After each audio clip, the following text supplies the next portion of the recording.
Hello everybody, welcome to week 8 of English 101. Today we've got a couple of different things to look at.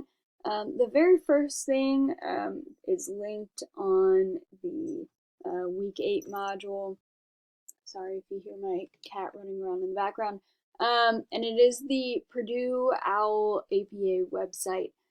So if you go to that link, it will take you to a page that looks about like this.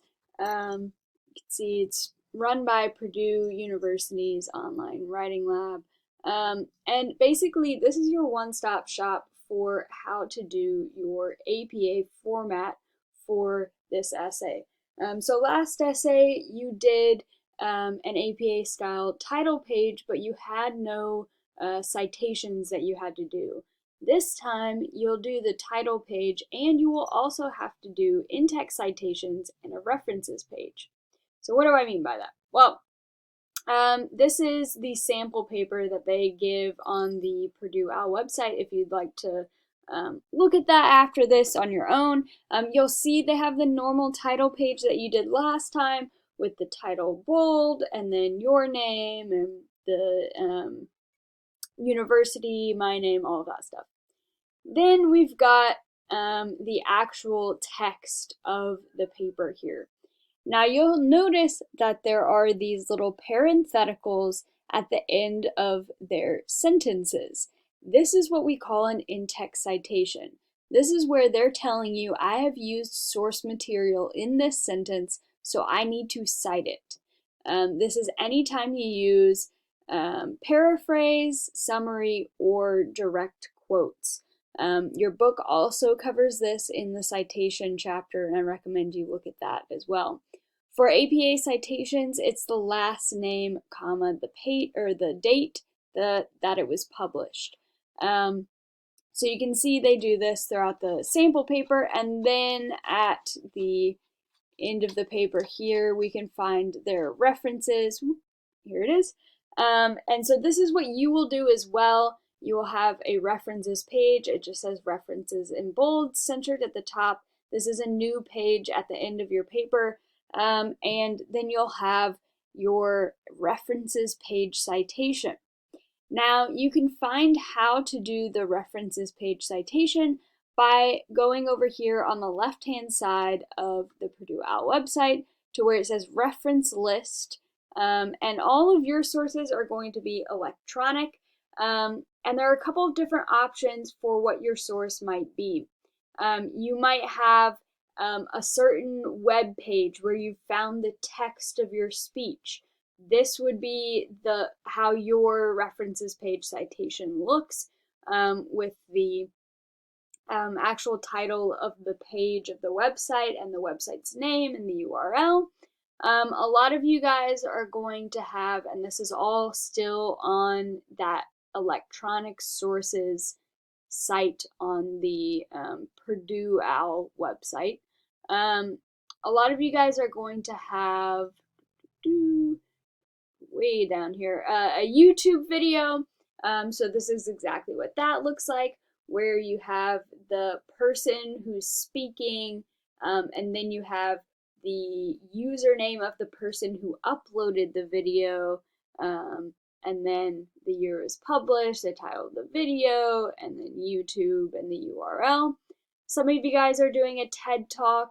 That's what that will look like if you find it on the TED Talk website, or if you find it on YouTube, they've got an example of how that looks there.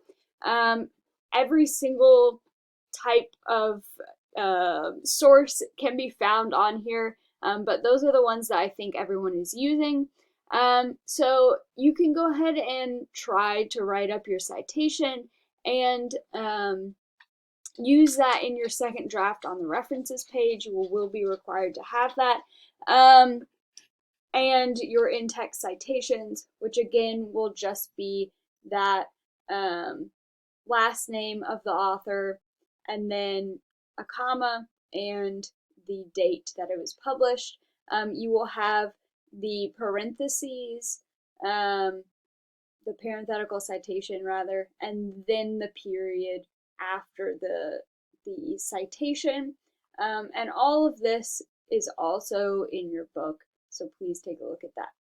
Okay, so like I said, that is going to be required in your second draft here. So I can go ahead and go over that with you. I've got a sample essay that you can take a look at as just another way to make sure that you are making sure that you are doing this correctly. This one might be a little easier to interpret as far as the APA, what I'm looking for, and also it goes through and breaks down, okay, I need an introduction. I need my rhetorical situation paragraph. This is what that will look like.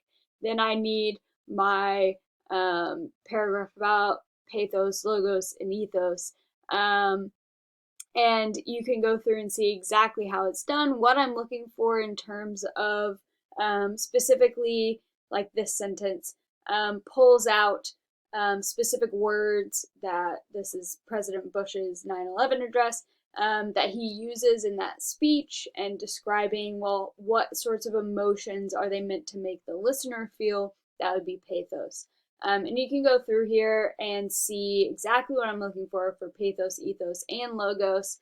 And what I mean by that references page citation. In this example, it's from a website, so it's one of those, it's text on a website. So it is one of those where you'd have the title and the website that it's retrieved from and all of that stuff. So that is available for you, but to get back to your requirements for the second rough draft, it is going to be due on Thursday. Make sure you take a look at the feedback that I left you on your outline and your first rough draft. That'll be posted by Monday night at the latest. You'll be able to do 2.5 pages for this one, so not quite the full 3 pages, but a lot longer than your first draft. You should have that clear thesis statement at the end of your introduction. You should have at least 1 paragraph on the rhetorical situation. And it's really important that you make sure that you're summarizing the main points of your speech, either there or in the introduction. You need to treat this as if I have never read your speech, and I have to be able to understand your analysis based on how you have summarized it. You should also have an identification and analysis of ethos, pathos, and logos using examples from the speech. This is the biggest issue I saw in the outline in the first rough draft, was students just identifying where that person might be using ethos, pathos, or logos and kind of summarizing what the person is saying, but they aren't analyzing how they're using that strategy, how it's an example of ethos or pathos or logos, and why that is going to appeal to the specific target audience or the specific purpose that the speaker has. And then lastly, it has to have that APA title page, which we did last time, so you should be pros at. And then those in-text citations and the references page. These are just required that you use them. I'm not going to be grading on this draft on it being completely perfect or anything, just that you use that, and make sure you're citing anytime you're using your source material. And then this also needs to be attached as a Word document or a PDF. Make sure you're not submitting a link, and also make sure you're not just typing your paper in the text box. I will not give you credit for that, and I will not be able to leave feedback on that. So for this draft, you're doing a peer review. This is all through Blackboard. You should see on the right-hand side when you're turning this in, it does say that you have to do peer review. You'll do 2, or you'll review 2 papers, so you'll complete this twice. And this will be due Thursday the 14th. That's all you have due next week because of fall break. So you'll answer each of these questions about the other person's essay. You'll do this twice. And basically, the bold is what you need to do, and the questions afterwards give you some ideas for different things you could suggest for how they could improve different parts of their essay, and what you should be looking for to make sure that they've done things correctly. We want to be kind, but we also want to be constructive and helpful for this peer review. So if you have any questions about that, please let me know. Sometimes peer review can be a little tricky doing it online, but hopefully it will all run smoothly. Okay, so then the last thing that we are doing this week is a practice rhetorical analysis of this article, My Parents Were Deported, that Diane Guerrero wrote. So just in case you haven't looked at it yet, I would like you to read the article on your own first, and to try to answer these questions on your own before I talk through them. That way you can be kind of checking your work, making sure you understand these concepts, so that you can apply them to your own analysis of your speech in your essay. So to start out, we always want to start with a rhetorical situation, and figuring out who the author is, what her purpose is, and who her target audience might be. So what we need to know about this author in order to understand this article, the kind of context we need to know, she gives us right at the beginning of the article. She talks about how she plays characters, Latinx characters in different TV shows. So she's an actress, and she then goes into, hey, I am a daughter of immigrant parents who were deported when I was 14, and they're from Colombia. That is kind of the simple what we need to know about who this author is. So then we move into her purpose. So what is she trying to convince her audience to believe or do? So there's a couple of things working here. Obviously, I think she is very clear at the end of this article about what needs to be done. So she's got this call to action here. Remember, I talked about when we're looking for purpose of a speech or a text, we always want to look at the very end for that call to action. That can tell us exactly what the purpose of this is. And she says specifically, Congress needs to provide a permanent, fair legislative solution. So that is one part of her purpose, arguing that Congress needs to do this.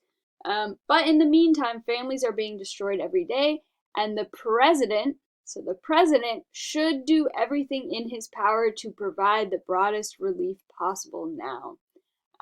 So we've got here a purpose, that a call to action for, and this was published in, I think, 2015, when Obama was still president. So we've got this call to action that Obama needs to act and provide relief for these families who are being and were being separated due to deportation. And we could argue too that part of her purpose is that we hear with this, I don't believe it reflects our values as a country to separate children and parents in this way. And that, President Obama has promised to do this. I would urge him to do so quickly. In addition to just trying to convince Obama, maybe she's also trying to convince other people to see that he made a promise, and that they should also be trying to hold him accountable. So as far as her purpose goes, she's really doing that call to action. I want Obama to do this. I want Congress to do this. I want American people to hold Obama accountable, for saying that he was going to fix this problem.